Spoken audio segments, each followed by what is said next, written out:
نبی کریم صلی اللہ علیہ وسلم نے ارشاد فرمایا کہ مومن کا جب انتقال ہو جاتا ہے، جب وہ دنیا سے چلا جاتا ہے، تو اس کے سارے اعمال منقطع ہو جاتے ہیں، ثواب ان کا ٹوٹ جاتا ہے۔ جب تک وہ زندہ تھا، حیات تھا، نماز کا پابند تھا، نماز کا ثواب اسے مل رہا تھا، یا جو بھی چھوٹی بڑی نیکیاں کرتا تھا، حسنات کرتا تھا، صدقات کرتا تھا، حسن اخلاق سے پیش آتا تھا، بچوں پر شفقت کرتا تھا، بڑوں کی تعظیم کرتا تھا، والدین کے حقوق بجا لاتا تھا، یا جو بھی وہ اللہ کے احکامات پر عمل کرتا تھا، اس کی نیکیوں کا ثواب اس کی حیات تک ملتا تھا۔ لیکن جیسے ہی اس کی روح اس کے جسم سے جدا ہو جاتی ہے تو ثواب کا سلسلہ منقطع ٹوٹ جاتا ہے، اب اسے ثواب نہیں ملتا۔ لیکن پیارے آقا صلی اللہ علیہ وآلہ وسلم نے ارشاد فرمایا، تین کام ایسے ہیں، تین کام کہ جس کا ثواب، یہ تین کام ایسے ہیں بندہ اگر دنیا میں کرے تو اللہ اسے دنیا میں بھی ثواب عطا فرماتا رہے گا، اور اگر اس درمیان اس پر موت واقع ہو جائے، انتقال کر جائے، تو اس کا ثواب اس کی روح کو بھی ملتا رہے گا۔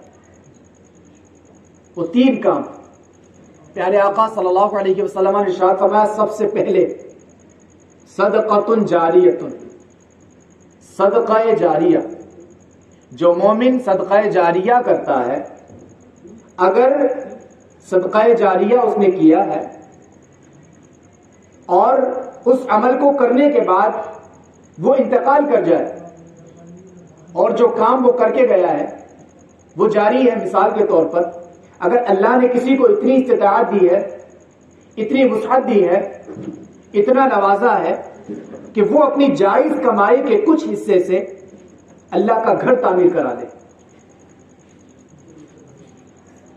اور تعمیر کرانے کے بعد اس کا انتقال ہو جائے، تو جب تک وہ مسجد آباد رہے گی، نمازی نماز پڑھتے رہیں گے، اللہ کے مقدس گھر میں لوگ حاضر ہو کر اس کی عبادت میں مصروف ہوتے رہیں گے، تو جب تک وہ مسجد باقی رہے گی اس مرنے والے کی روح کو ثواب ملتا رہے گا۔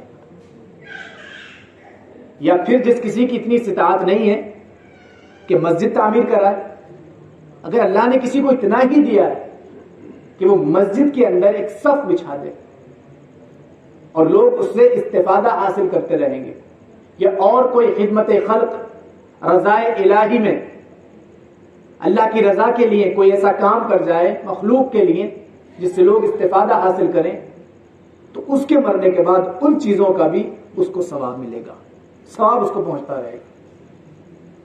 صدقہ جاریہ، اس لیے اپنی استطاعت کے اعتبار سے، اپنی وسعت کے اعتبار سے صدقہ جاریہ کرتے رہا کریں، حسب حیثیت، آپ کی جتنی بھی حیثیت ہے، لیکن اس فعل کو کرتے رہا کریں، اس لیے کہ موت کا بھروسہ نہیں ہے۔ کسی کو اپنی موت کا وقت معلوم نہیں ہے، یہ ایسی پوشیدہ چیز ہے، اس لیے صدقہ جاریہ کرتا رہنا چاہیے۔ اور بہت ساری مثالیں ہیں اس کی، اب وقت نہیں ہے اتنا۔ دوسری بات، پیارے آقا صلی اللہ علیہ وسلم نے فرمایا، ایسا علم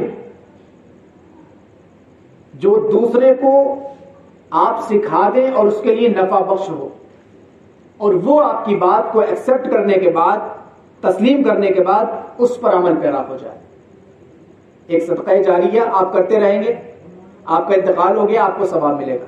اب اگر آپ کے گھر والے یا آپ کے احباب آپ کو ایصال ثواب کریں یا نہ کریں، آپ کے لیے فاتحہ خوانی کریں یا نہ کریں، لیکن قدرتی طور پر آپ نے انتظام کر دیا، اس کی برکت اللہ آپ کو عطا فرماتا رہے گا۔ یہ اللہ نے آپ سے کام لے لیا اتنا بڑا، صدقہ جاریہ، ٹھیک، ایسا علم جو نفع بخش ہو، فائدے مند ہو۔ مثال کے طور پر آج ہر انسان کے پاس کچھ نہ کچھ اچھی بات ہوتی ہے، ہر انسان کہیں نہ کہیں سے دین کی اچھی بات سن ہی رہا ہے۔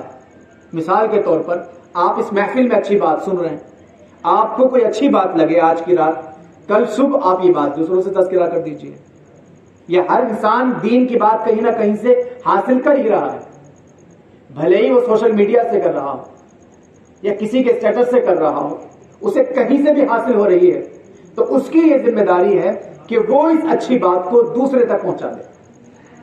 اگر کسی کو وضو کرتا ہوا دیکھے اور اسے یہ یقین ہو کہ اس کا وضو درست نہیں ہے، یہ جس طریقے سے وضو کر رہا ہے یہ طریقہ غلط ہے، کوئی جگہ اس کی خشک رہ جا رہی ہے، یا اسے سنن مستحبات واجبات کا علم نہیں ہے، آپ کو اچھی طرح سے علم ہے، آپ کو وضو کے فرائض بھی معلوم ہے، وضو کے واجبات بھی معلوم ہے، آپ کو وضو کا طریقہ بھی معلوم ہے، تو آپ کی ذمہ داری یہ ہے کہ آپ اسے بتائیں کہ آپ وضو اس طریقے سے کریں۔ آج یہ چیز ہمارے معاشرے میں کم ہوتی چلی جا رہی ہے، ہم ایک دوسرے سے امر بالمعروف نہیں کر رہے، ہم بھلائی کا حکم نہیں دے رہے اور گناہ سے نہیں روک رہے، جبکہ قرآن مقدس میں اللہ رب العزت نے ہمیں اور آپ کو یعنی امت محمدیہ صلی اللہ علیہ وسلم کو امت خیر کہہ کر خطاب فرمایا ہے، سعادت بخشی ہے حضور کی امت کو۔ کیوں؟ کس لیے امت خیر فرمایا؟ ہمارے اور آپ کے پاس اس دور کے اندر بہت ساری سہولتیں اس وجہ سے، ہمارے اور آپ کے پاس بہت ساری اشیاء ہیں اس وجہ سے، ہم نے بہت ساری چیزیں ایجاد کر لی ہیں اس وجہ سے؟ نہیں، اس امت کو اللہ رب العزت نے نبی کریم صلی اللہ علیہ وسلم کو امت خیر اس لیے فرمایا، کنتم خیر امت اخرجت للناس تأمرون بالمعروف وتنہون عن المنکر، تم بہترین امت ہو جو لوگوں کے لیے بنائے گئے ہو، اس لیے کہ تم بھلائی کا حکم دیتے ہو اور برائی سے روکتے ہو۔ یہ وہ سعادت ہے جس کی وجہ سے اللہ نے ہمیں اور آپ کو خیر کا لقب عطا فرمایا ہے، اور آج ہم اس امر کو سمجھتے ہی نہیں، اس سعادت کو سمجھتے ہی نہیں۔ امت خیر جو اللہ نے ہمیں فرمایا خطاب اس لیے فرمایا کہ ہم بھلائی کا حکم دیتے ہیں۔ پھر آپ اپنا محاسبہ کیجئے کہ کیا میں امت خیر کی فہرست میں شامل ہوں؟ کیا میں بھلائی کا حکم دے رہا ہوں؟ کیا میں کسی کو برائی سے روک رہا ہوں؟ اس ڈر سے ہم معاشرے میں بھلائی اور برائی کا حکم دے ہی نہیں رہے، ہمیں فکر ہے پتہ نہیں وہاں سے کیا ریئیکشن ملے، اس ڈر سے۔ جبکہ حضور پاک صلی اللہ علیہ وسلم نے ارشاد فرمایا کہ یہود اس وجہ سے برباد ہوئے کہ وہ صبح کو بھلائی کا حکم دیتے تھے کہ دیکھو یہ کام غلط ہے مت کرو، تمہارے لیے نقصان دہ ہے، اس سے تم خسارہ اٹھاؤ گے دنیا آخرت میں۔ یہودیوں کی بات آقا کریم علیہ السلام نے ارشاد فرمائی کہ وہ بھلائی کا حکم دیتے تھے، لیکن ان کی ایک قبیح عادت تھی، وہ صبح کو بھلائی کا حکم دیتے تھے، وہ نہیں مانتا تھا شخص تو پھر شام کو کہتے تھے کہ اب مان نہیں رہا تو ہم کیا کریں، پھر اس کے ساتھ اٹھنا بیٹھنا شروع کر دیتے تھے۔ جبکہ شریعت یہ کہتی ہے کہ اگر آپ کسی کو بھلائی کا حکم دے رہے ہیں، مثال کے طور پر آپ کا کوئی گہرا دوست ہے، آپ اس سے کہہ رہے ہیں کہ نماز پڑھیں، آپ نماز کیوں نہیں پڑھتے؟ نماز چھوڑنا بہت بڑا جرم ہے، گناہ کبیرہ ہے، دنیا و آخرت میں آپ پر لعنتیں برسیں گی، سخت پکڑ ہوگی قیامت کے دن، سب سے پہلے حساب نماز کا ہوگا۔ اگر آپ نمازی ہیں تو نماز آپ کے لیے نور ہوگی، دنیا میں آپ کو سربلند کرے گی، آخرت میں آپ کو بڑے بڑے عذاب سے بچائے گی، آپ کی نماز حفاظت کرے گی آپ کی۔ اور اگر آپ کا دوست آپ کی بات کو مان رہا ہے تو ہمارے دین کا تقاضا یہ ہے کہ اس سے دوستی بڑھائیں، اور جب آپ کی بات کو وہ نظر انداز کر رہا ہے، کوئی اہمیت نہیں سمجھ رہا ہے آپ کے فرامین کی، آپ کے ارشادات کی، آپ کے اوامر و نواہی کی، تو دین اسلام کا تقاضا یہ ہے کہ پھر اس سے دوری بنا لی جائے، اس لیے کہ جو آپ کے رب کا نہ ہوا، جو اپنے خالق کا نہ ہوا، وہ آپ سے آپ کی دوستی کیا نبھائے گا؟ جو اپنے سچے رب کا نہ ہوا، اس کی اطاعت فرما برداری نہ کر رہا ہے، تو پھر وہ آپ سے وفاداری کیا نبھائے گا؟ اس لیے حضور پاک علیہ السلام نے فرمایا یہودیوں کے اندر یہ قباحت تھی کہ وہ برائی سے روکتے تو تھے، بھلائی کرنے کا حکم دیتے تو تھے، لیکن جب وہ نہیں مانتا تھا تو پھر اس کے ساتھ اٹھنا بیٹھنا شروع کر دیتے تھے، جبکہ تقاضا یہ ہے کہ اگر وہ بات نہیں مان رہا ہے تو پھر اس سے تم کنارہ کش ہو جاؤ، کنارہ کش ہو جاؤ۔ تو یہ بھی ایک علم ہے کہ ہم تک کوئی اچھی بات پہنچ جائے تو ہم دوسرے تک پہنچائیں۔ آج ہمارے معاشرے میں یہ چیز بہت کمزور پڑتی جا رہی ہے، ہم اس ڈر کی وجہ سے پتہ نہیں اگلا انسان عمل کرے کہ نہیں کرے، پتہ نہیں یہ ہماری بات اسے اچھی لگے یا بری لگے۔ آپ تو رضائے الہی کی خاطر اچھی بات حدیث یا قرآن کی آیت اس تک پہنچانے، عمل کرنا یا نہ کرنا یہ اس کے اختیار میں۔ اللہ اگر چاہے گا تو اس سے کام لے لے گا، اور اللہ اگر نہیں چاہے گا تو اپنے گھر میں نہیں بلائے گا، لیکن آپ کو ثواب ضرور ملے گا۔ اور اگر آپ کی بات پر اس نے عمل کر لیا اور جب تک وہ عمل پیرا رہا اسے بھی ثواب ملتا رہے گا اور آپ کے حصے میں بھی ثواب آتا رہے گا، یہ برکت ہوتی ہے۔ تو میں عرض کر رہا تھا نبی کریم علیہ السلام نے فرمایا صدقہ جاریہ کا ثواب مرنے کے بعد ملتا رہتا ہے، اور دوسرا ایسا علم جو نفع بخش ہو، فائدہ مند ہو۔ مثال کے طور پر وضو، آپ نے اس کو طریقہ بتا دیا، کوئی نماز صحیح طریقے سے نہیں پڑھ رہا ہے، آپ نے اسے بلایا اور اسے سمجھایا کہ دیکھو پیارے آقا صلی اللہ علیہ وسلم اس طریقے سے نماز ادا فرماتے تھے، نماز اس طریقے سے ادا کرنے کا حکم ہے، رکوع اس طریقے سے کیا کریں، ہاتھ اس طریقے سے باندھا کریں، سجدہ اس طریقے سے کیا کریں۔ یہ جب باتیں آپ بتائیں گے اور اگر آپ کی بات پر وہ عمل کر لے گا تو انشاءاللہ جب تک وہ عمل پیرا رہے گا اسے تو ثواب ملے گا صحیح ادائیگی پر، اور آپ کو بھی ملتا رہے گا۔ اس درمیان اگر آپ کا انتقال بھی ہو گیا، روح آپ کی پرواز ہو گئی، اور وہ بندہ جس کی آپ نے اصلاح فرمائی تھی وہ آپ کی بات پر ڈٹا رہا، عمل کرتا رہا، تو آپ کی روح کو اس کا ثواب ملتا رہے گا۔ یہ برکت ہے۔ اور تیسری چیز اہم ترین، ویسے تو یہ تینوں چیزیں اہم ترین ہیں، لیکن ان دونوں سے بھی زیادہ ایک اہم ترین، حضور پاک علیہ السلام نے ارشاد فرمایا نیک اولاد، نیک اولاد جو تمہارے لیے دعا کرے، او ولد صالح یدعو لہ، ایسی نیک اولاد جو تمہارے جانے کے بعد تمہارے لیے اللہ سے دعا کرے تو اللہ اس کی دعا کی برکت سے تمہاری بخشش و مغفرت فرما دے گا۔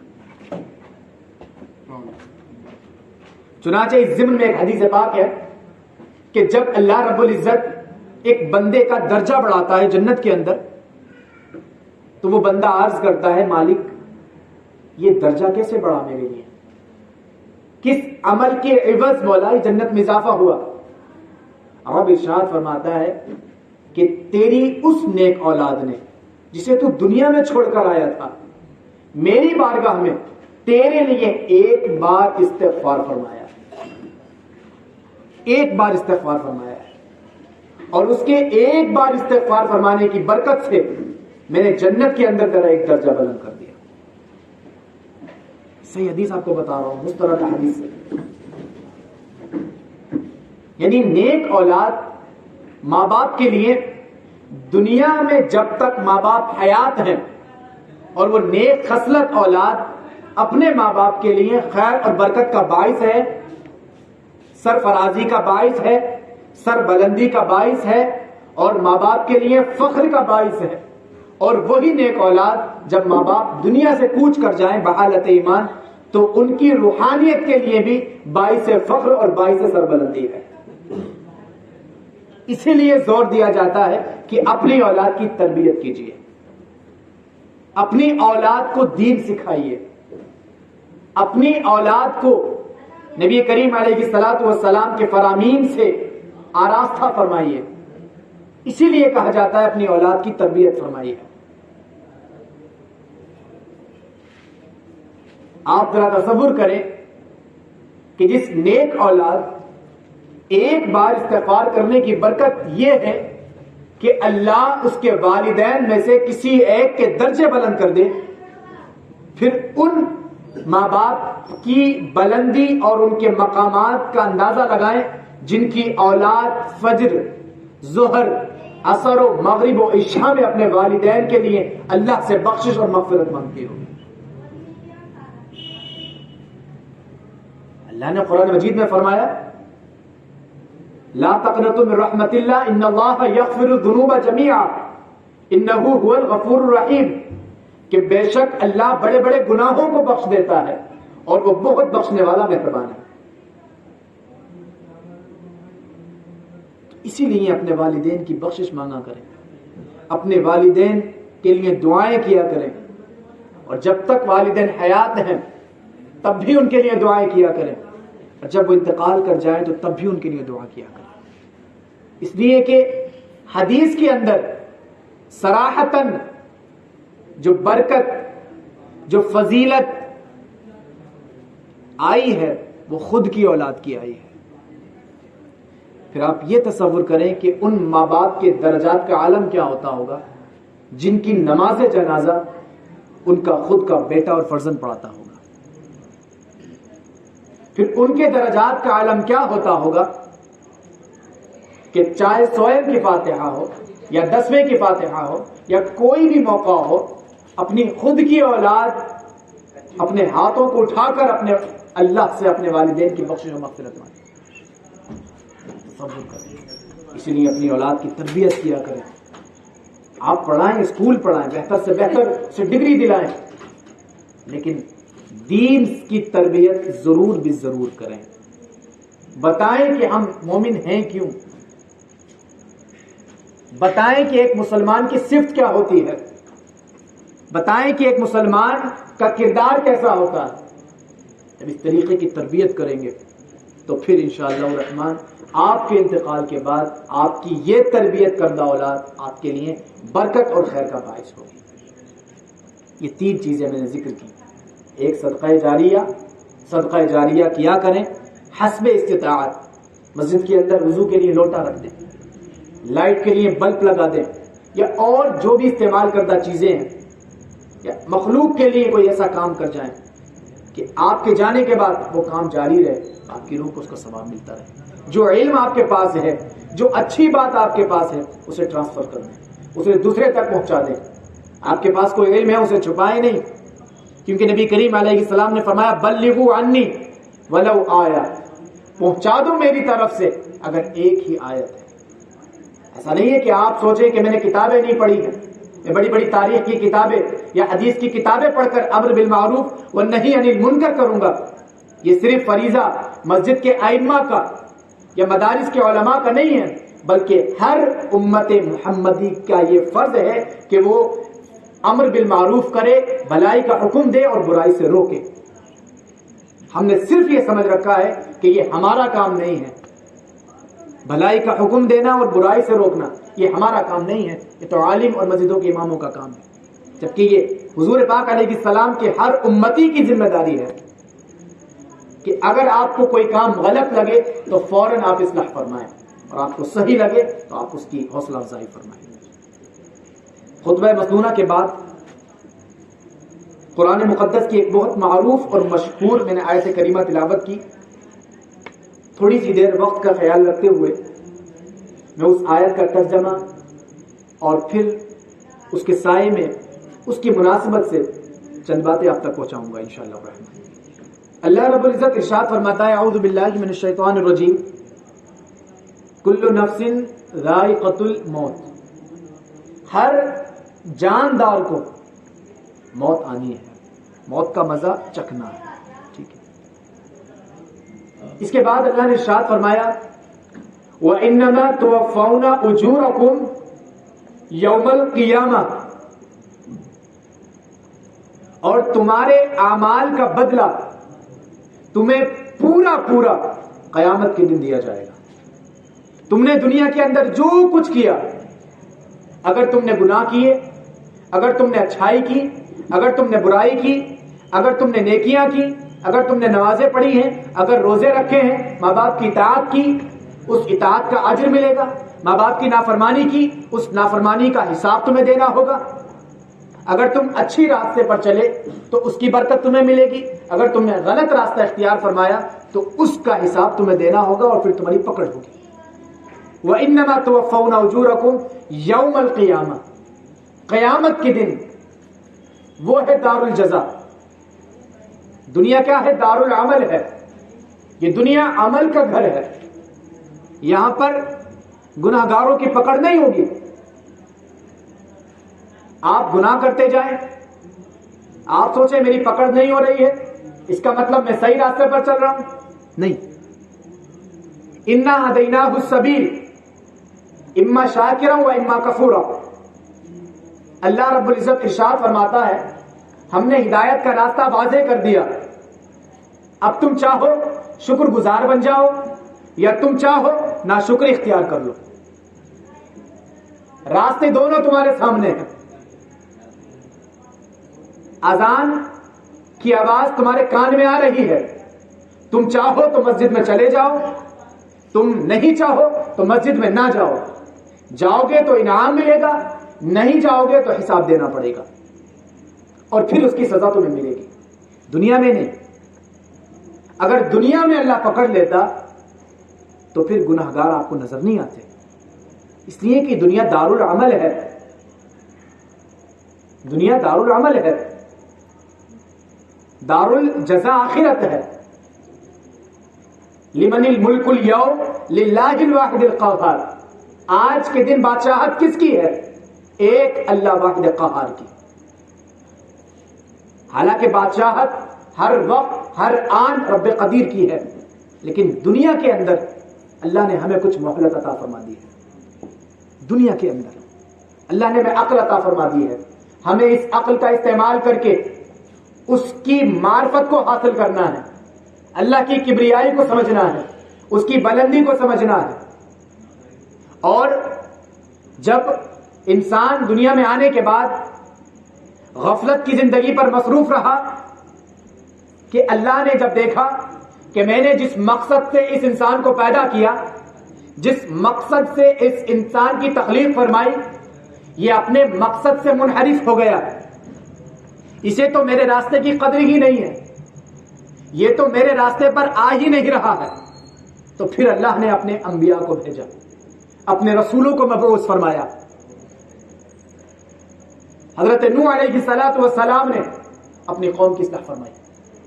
آپ جانتے ہیں کتنے سال انہوں نے اپنی قوم کو سمجھایا کہ جس راستے پر تم چل رہے ہو یہ غلط راستہ ہے، جس روش کو تم نے اختیار کیا ہے یہ غلط روش ہے، جو کام تم کر رہے ہو یہ کام اللہ کی پکڑ کو دعوت دے رہے ہیں، یہ کام اللہ کے قہر کو دعوت دے رہے ہیں. بچ جاؤ، توبہ کر لو، نہیں تو اللہ کی بارگاہ میں مجرم قرار پاؤ گے. انہوں نے استہزاء فرمایا، انہوں نے مذاق اڑایا، انہوں نے انکار کیا کہ جاؤ جا کر اپنا کام کرو، ہم اپنی زندگی میں مست ہیں. اب نوح علیہ السلام کی قوم میں گمراہی کیا تھی؟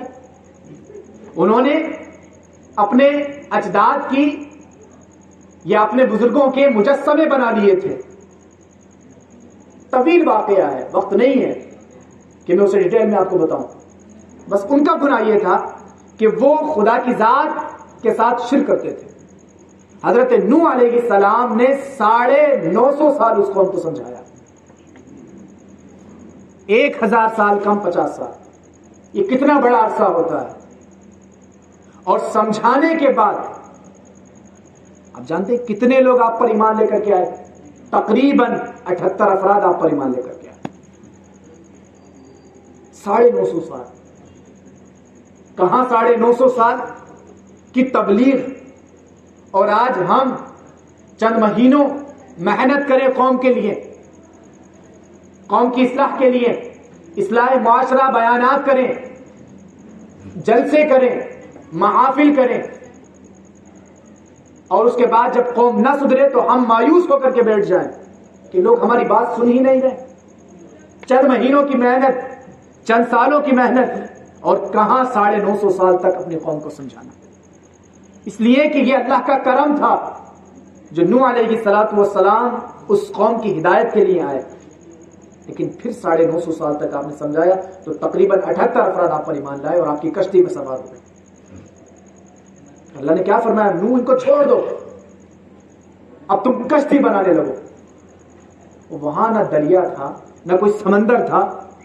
جب کشتی میں مصروف ہو گئے تو لوگوں نے کہا نوح یہ کیا کر رہے ہو تم، یہ کیا کر رہے ہو؟ یہاں کوئی دریا ہے، یہاں کوئی سمندر ہے، اس کشتی کو لے کر کہاں جاؤ گے؟ اب ان غافلوں کو اس بات کی کیا خبر تھی کہ اللہ کا وعدہ آ چکا ہے اس قوم پر عذاب کا، کہ نوح تم اب کشتی بناؤ، میں اس قوم پر عذاب نازل کروں گا، غرق کر دوں گا پانی کے اندر. سب نے دیکھا نوح علیہ السلام بلاتے رہے کہ آ جاؤ، کشتی کا دروازہ بند ہونے والا ہے. ان کا خود کا بیٹا نہیں آیا، خود کا بیٹا. بلاتے رہے نوح علیہ السلام. اس نے کہا کہ میں پہاڑوں اور درختوں کے سائے میں پناہ لے لوں گا. لوگوں کو بلاتے رہے لیکن نہیں آئے. دروازہ بند ہو گیا کشتی کا. بند ہونے کے بعد کچھ دن تک آسمان سے بارش نازل نہیں ہوئی، نہ زمین سے تنور پھوٹا. لوگوں نے مذاق بنایا کہ دیکھو کیسے بیوقوف لوگ ہیں جو اندر ہیں، کیسے احمق لوگ ہیں جو ہم سے کہہ رہے تھے کہ عذاب آئے گا. دیکھو کتنے دن ہو گئے کشتی کے اندر ہیں. لیکن پھر سب نے اپنی ماتھوں کی ماتھے کی نگاہوں سے دیکھا کہ آسمان سے بارش ہوئی اللہ کے حکم سے اور زمین سے تنور پھوٹا. پھر کئی روز تک وہ قوم پانی میں ڈوبتی رہی اور ہر چیز غرق ہو گئی اور وہ کشتی پانی میں تیرتی ہوئی اپنی منزل تک پہنچ گئی. چند افراد ایمان لے کر کے آئے، لیکن ایمان نہیں لائے. اللہ نے قرآن مقدس میں فرمایا والعصر، زمانے کی قسم، ان الانسان لفی خسر، تمام انسان خسارے میں، نقصان میں، تمام انسان، الا الذین آمنوا وعملوا الصالحات وتواصوا بالحق وتواصوا بالصبر، سوائے ان لوگوں کے جو ایمان لے کر کے آئے، جنہوں نے تواصوا بالصبر کیا اور حق کی دعوت دی. ہر زمانے کے اندر کامیابی ان کا مقدر بنی جو اللہ پر ایمان لے کر کے آئے. یہ نہیں کہ تعداد کی معیار کتنی تھی، کتنے لوگ تا ایمان لے کر کے آئے. حضرت عیسیٰ علیہ السلام پر 15 افراد ایمان لے کر کے آئے تھے ان کی دعوت پر. 15 افراد، وہ بھی وہ لے کر کے آئے تھے جو ایک دریا کے کنارے کپڑے دھوتے تھے.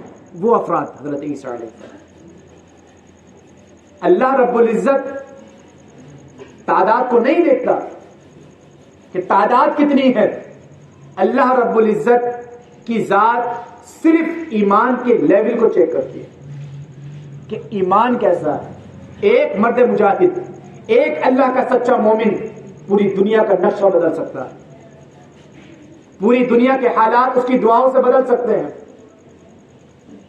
کیونکہ جس کا تعلق اللہ سے ہو جائے پھر وہ رات کی تنہائی میں اپنے رب سے جو مانگے گا، اگر وہ مشرق میں بیٹھا ہوا ہے اور مغرب کے لیے مانگ لے تو اللہ تعالیٰ مغرب میں بھی اس کو کچھ نہ کچھ عطا فرما دے. ہم لوگ سمجھتے ہیں ہماری دعاؤں سے ہوگا کیا، ہم پستی میں جا کیوں رہے ہیں جب تک اجماعی طور پر ہم لوگ دعائیں نہیں کریں گے. نہیں، ایک مومن کافی ہے پورے ملک میں امن و امان لانے کے لیے. تو اللہ رب العزت کی ذات ایمان دیکھتی ہے.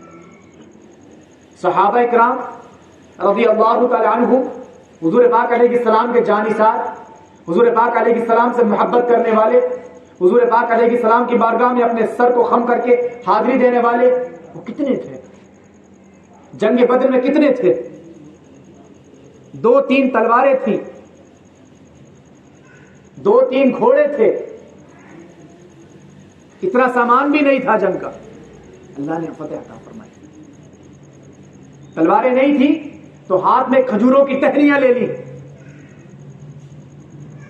نکل گئے اللہ کا نام لے کر کے. کون سی چیز نے ان کو یہ جذبے عطا فرمائے؟ اللہ کے ایمان میں، ایمان کے لیول میں. آج ہم اس بات کی شکایت کریں کہ فلاں حکمران ایسا مسلط ہے، فلاں کا کردار ایسا ہے، نہیں. آپ اپنے ایمان کے لیول کو چیک کریں کہ ہم اس رب کو مانتے ہیں جس نے اس کائنات کو امر کن سے سجایا ہے.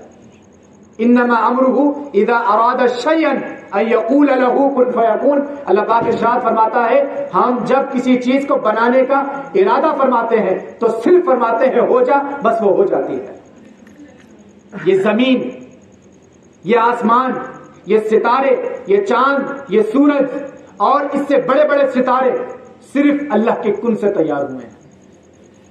جو آج سائنس پوری طاقت لگا رہی ہے ان کو سمجھنے کے لیے، یہ پوری مخلوق اللہ کے کن سے، صرف اللہ نے فرمایا کن بس، اور یہ ساری کائنات ہو گئی.